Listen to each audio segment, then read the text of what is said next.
In a small Jamaican village, there lived a kind-hearted man named Mr. Cole.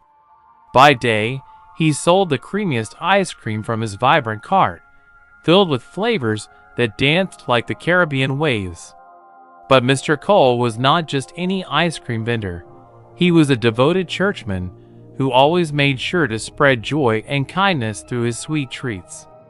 Every afternoon, as children gathered around his cart with laughter and excitement, a peculiar visitor would appear.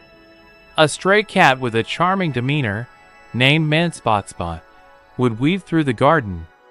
This cat wasn't just any stray. He was a gray feline with distinct black patches that made him stand out. The moment he sauntered into view, locals would call out with a grin, "Hi, hello, Man Spot Spot."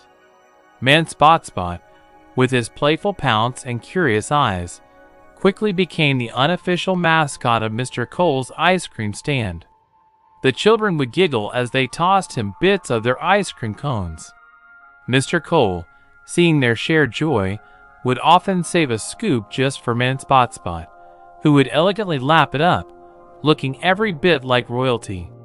One sunny Sunday, Mr. Cole decided to host an ice cream social for the community after church service. He invited everyone, encouraging them to bring their pets along. As the garden filled with laughter and the sweet scent of coconut and rum and raisin ice cream, Man Spot Spot confidently strolled through the crowd, proudly accepting pets and sharing in the fun.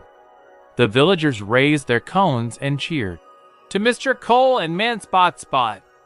That day, amidst the joyous laughter and love, the stray cat was no longer just a visitor. He was a vital part of their community, reminding everyone of the simple joys of life.